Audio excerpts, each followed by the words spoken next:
So we've got a couple of sand bells here. You can use dumbbells, you can use a jug of milk, anything that's weighted in your hands at home.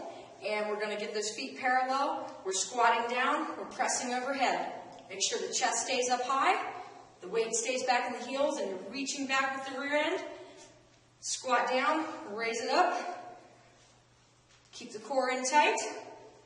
I'll show you front view here. Make sure that the chin is up, the chest is up high, feet are parallel, toes, knees, hips all pointed forward. All right, pause your workout. Go ahead and try it for yourself. The side lunge, it's an amazing exercise that you can do at home with no equipment that actually works the muscles side to side as opposed to front to back, which is the way most of us do our lunges traditionally. So what we're going to do with the side lunge is bring it to the side, and really what's going to make it a lunge is this traveling leg going straight, making sure that the butt drops back, so that way we're not bringing that foot forward over the knee. We're going to go to the side, just reach forward, keep the chest nice and high, make sure you're breathing as you go.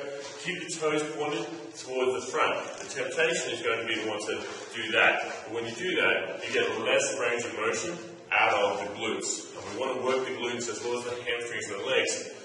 Because in the real world, sometimes I need to be able to get under to reach in here as opposed to that from front to back lunge that most of us know. So there's your side lunge. Pause your video, go through your reps, and then you'll be ready for the next exercise.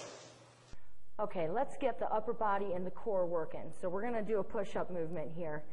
But what we want to do is stagger the hands so that you're working the shoulders a little bit differently and you're challenging the shoulders and the core muscles in a different way.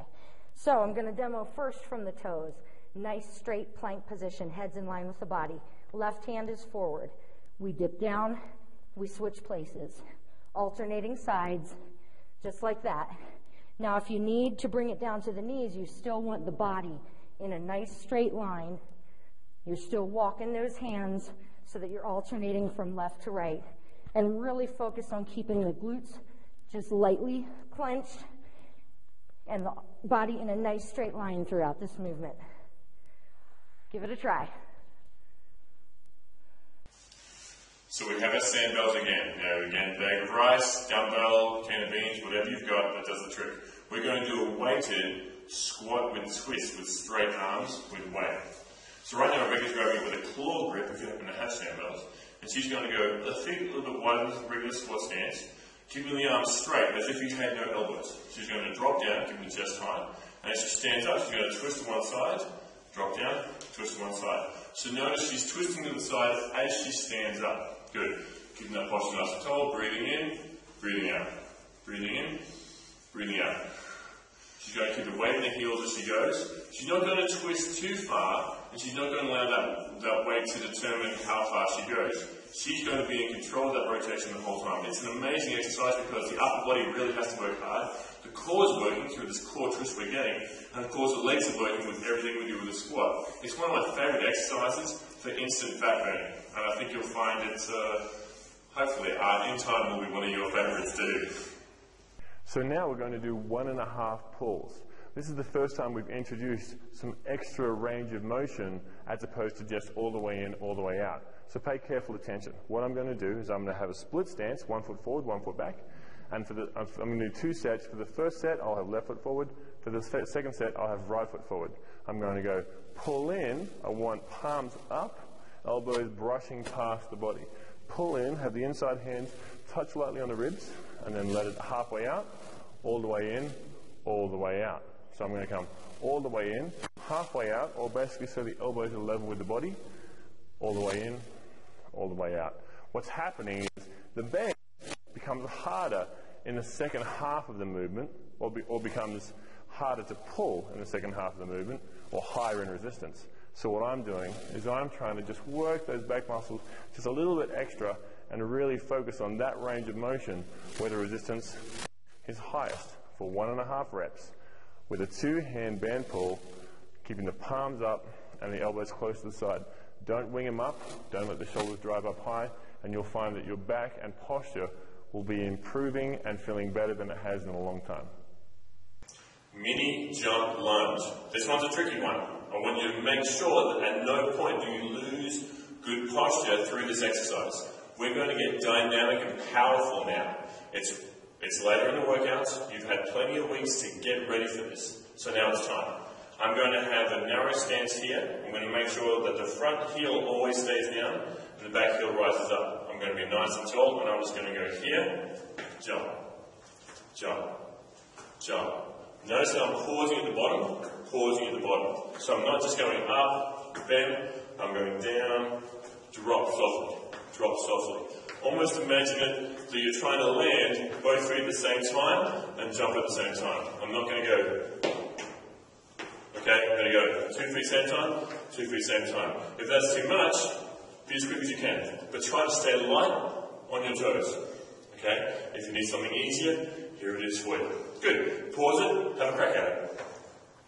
This exercise right here is going to require concentration and a focus on breathing for you to make this successful. We're going to do a one-leg tilt, and we're going to use a chair for this. It could be a chair, it could be a bench, it could be a stairwell, whatever you choose. I have this back foot suspended. The front leg, the weight is shared between the heel and the forefoot. And I'm going to bend this knee about 20 degrees. I'm going to keep the chest high, and I'm going to tilt forward.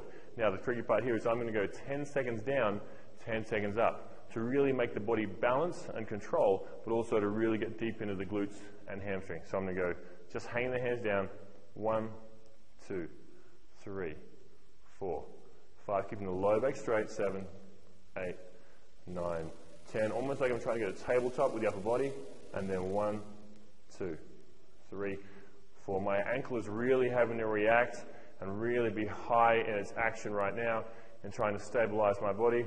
9, 10. I'm coming all the way up, keeping this right knee bent, and then straight back down again. 1, 2, 3. I'm just going to 10-second count, and when I get to the bottom, I'm going to pause. If I keep this low back straight, then the hammies and glutes will do most of the work for me, which is what I want. And then 1, 2, 3, 4. Resist the urge to come up quick. Make it a slow, controlled movement, and I promise you, you will really feel that in the glutes and hammies, but you'll really see it in your results as well.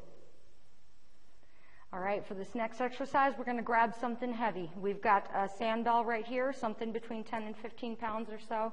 You can use dumbbells, medicine ball, bag of flour, whatever you have at home. And this is a wood chop combined with a squat. So that means we're going to be working the legs as well as rotating through an upper body movement. So here's how it looks. We're going to start, reach up overhead and get that rotation through the trunk, and then squat down and reach to the other side. Just like any squat, you want to sit the rear end back. You want to keep the knees behind the toes and the chest up nice and high. But now you're adding this element of rotation, really working on some of those muscles that we don't hit day to day when we're doing all of our front to back movements in our workouts. So finish all of your repetitions on that side. You're going to do the same thing in the other direction. Reach up high and make sure you're following the weight with your eyes, and that way you're rotating all the way through the body throughout the movement. All right, let's see what you got. All right, get ready to work your core and actually every muscle in your body, because we're going to be in a plank position and we're going to do a spin crawl. So what that looks like is we start out in plank, push-up position, body's in a nice straight line.